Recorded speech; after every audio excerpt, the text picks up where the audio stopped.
Esther Ichukumi keje klenklen kuku ke ashikuku niji na agbe manye vasti che manche Ahasuerus hie atwa manche Ahasuerus yeshipunji oha kenyumai enyo ke kpawano ake manche keje India ke ashi Ethiopia susa manlem ninjihe ni manche sende yo ni jen ejo ni eyo majinle ano manche yeli afini jietene enole manche Ahasuerus me opno eha elumei ke etujinfe ye manche welemni me opno ni enmeleji Persia ke media shiponjinle ano tachemele ke amralufu ile manche Ahasuerus konyoji ekpa ni ekejie manche yeli lehe ni binu wo enyam asan ni chon egbodie lekpo echonma beni akeni bile echon agbenale manche Ahasuerus cheme wujin keme bibi unfe ni yosu samalemni la kambiale opno bi kpawye trom koniyo manche wele hele kpoten lemni boni awula kpoten lemni ahane aketei engoli ketei yeji ketei blue ketei diji eka poleno ni aketei yeji akulashin emamotei ni akaleno juetei gai ye akulashin ne ai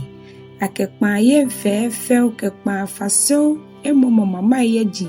fefeji ke mama blue lehu ana kekeni akemuno juetei akulashin le ai gai le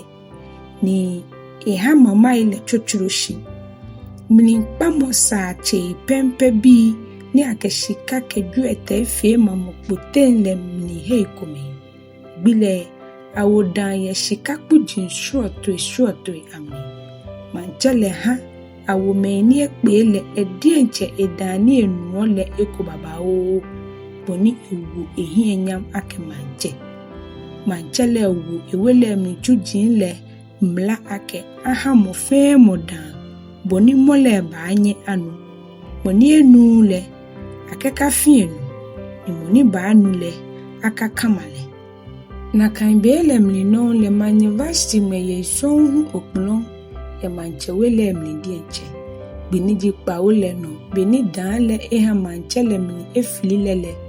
eche epiafo epa oni somo le dienche le ameji mehuman ke bista ke habona ke bita ke abagta ke zete ke kakas ke keniefa ame ake amea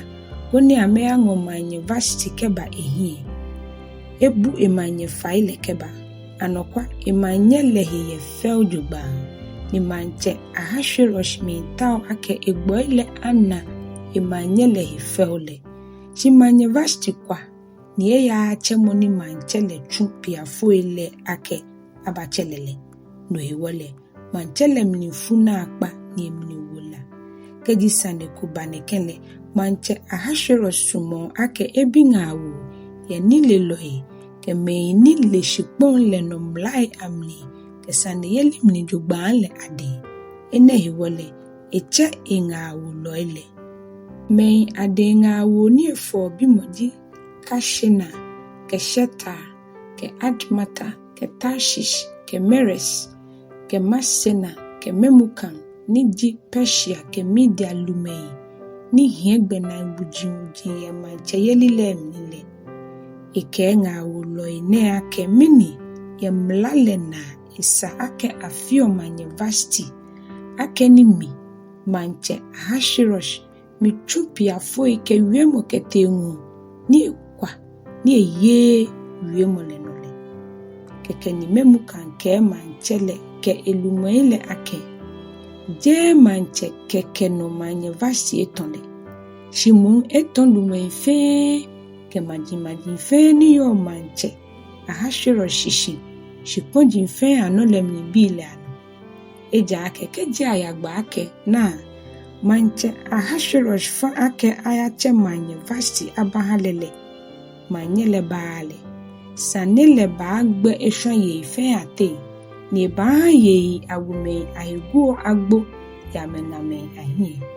mene gbine non le Persia ke media lumele angame ni ba nu no ni manyele efele ba bo ame wumen amanie wumen ahegu ba agbo ye ngame ahie ni ekem fu baba o baba nuhewole keji manche mi sumole mancha wakpo ni angma ashi Persia ke media mlaile anu asani ake hu ake manye vasti aka na manche ahashiro hiedon lusele ni oke emanye yelile aha yo krokro ni fele keji ashia manche de akponeye o manche yeli shipon kutenple ne hey fele eba ye gba ye fe ahie aso amelume mehuji keme bibi fe nga wole samanche ahashiro ke elumele ahie ni lohiwole manche le fe no ni memuka kele keke ni manche ahashirosh shuke woji kete shipon jin le fe ano angma shipon fe shipon wolole ye shipon le dienche ni ma ke wiemomni ake nu fe nu le eye ewenu ni no ni le iba kele no afe na agbe hallelujah Esther icho enyo keje klenklen kuku ke ashikuku ni jinu make panyo Esther chomanye sanjine ase bemni ni manche ahashirosh ni lale na ebashitete pole ke fele ekayo vasti ke no ni efele ke no huni afelele ke ni manchele nga uloele aten mokomeko manchele nga ni ke ake manche ha atao oblaye froi ni ahiyo feole ate moko ahabu manche banye etochuji ye shipon fe shipon no koni amebua oblaye froi ni ahiyo feole fe ana kebaye awelemni yesusa ni di manche manlemni atu oblaye ne awu hegai ni di manche piafonyo ni koye asanji anoleden koni ekwe ni ahie amejugban ni oblayo ni basa manche hiele manche angole ake manye ato vasti na dia manchele na ake nga wolehi ni ndohe wole eyeno na kan be mnile yuda nyoko yesusa manche manlemni ni achole Modekaya Benyaminyo yar bijile ni fio shimei na bi kekish anakansuwa Eshinomi ni fata yuda manche Yekonia hele ano beni Babylon manche Nebukadneza yango Yekonia nom keje Yerusalem keba Babylon le beni Modekaya baale eke echekwe kobi yokuba eja ake na unsani oblayo ne egbe eji Esther shi Hebrew nile achole Hadasa oblayo le hiye feo ni hiye choya kono pam beni enye ke echefe gboile Modekaya ngole ekefele dienche ebiyo beni ashie manche ahashirosh kita ke akpole ni abua oblaye pi ana kete susamole mile Esther fatahi ekokete ni ake ameya hegai ye akwelole Esther hiye banyam ye hegai hiye nuhiwele eche kra keke ni hegai ke mui ke ni papa ekuma Esther fesele hegai je Esther ni ekele yato ye awelem ni heku ni hifefele ni ejegbehu ehala oblaye paoye manche welem ni ablawaile ate ni ke ameto Esther hekoni amesomole nga ni Modekaya wo Esther wole Esther ke nga wole to ni egba moko eman ke ewekum ni eje da agbene Modekaya sharashi ye awele kpoleno boni afe ni ele boni Esther yo ke boni eyano eha beni ayo akesa oblayo gbomochojinyo jinyo make enyo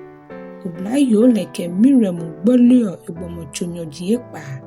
ni kenyoji ekpa kroko nkpa krobo ketufangmai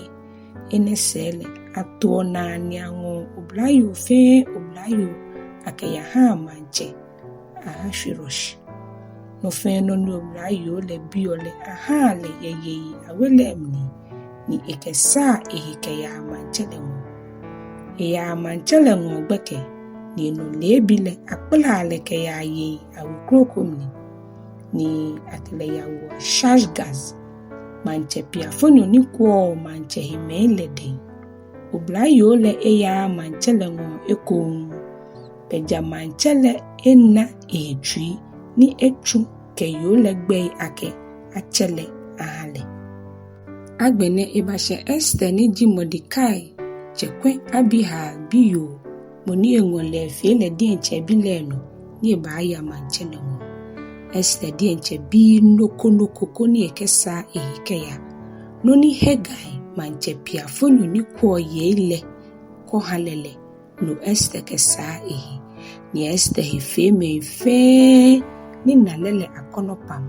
keke ni ango Esther ayaha manche Ahasuerus ye manche yeli welemni manche Ahasuerus manche yeli afini jikpa welemni debit nyon le niji nyon maleno ake Esther ya halele manche le sumo Esther fe oblaye kroko mele fe Esther hie banyam jogba ye manche le hie fe ye fe ni enna ehemishe fe oblaye le fe ni nuewole eke manye yeli akikre le fi Esther hicho keke ni ewole manye ye vasti na jan keke ni manche Ahasuerus cha okno betenkule eke wu Esther hie nyam ni ekpe eshishi lume ke etujin fe ke ba okno le shishi eha eshishi pojin le yegbiko ake hejo mogbe ni ekeke ime ni baba o poni samanche keje kuku ni di nyonwa kene hu ke ashina agbe Mordecai here manchele yiwala be ko hu beni abua oblaye le ana eko no ni jishi enyono aha manchele nomlile Mordecai shi manche ko ishi onupa ile ano neke bi mi fele Esther egba komoko kra ake Yuda yojile ta ake boni Mordecai iwole kitale eja ake Esther mi ye Mordecai gbe no pepepe tamo bemli ni Mordecai ko enole no bemli ni Mordecai chuoni ya manchele ko ishile Bigtan Keteresh manche pia foi enyokumei ni shimei ni buo manche welem ni shinai anale ahile na manchele himnifu ni ameto ameyake ameba agbe manche Ahasuerus beni Mordecai nanu yinto nele ya ke manye Esther ni Esther humbo manchele amaniele ni Mordecai babolele beni ata osanele mlinle ibaka shifan ake eyemni anokwali no ewole asen Bigtan Keteresh echuno ni manche Ahasuerus fa ni angmasane ne awuyino asajin wololemni ye manchele dienche hi hallelujah.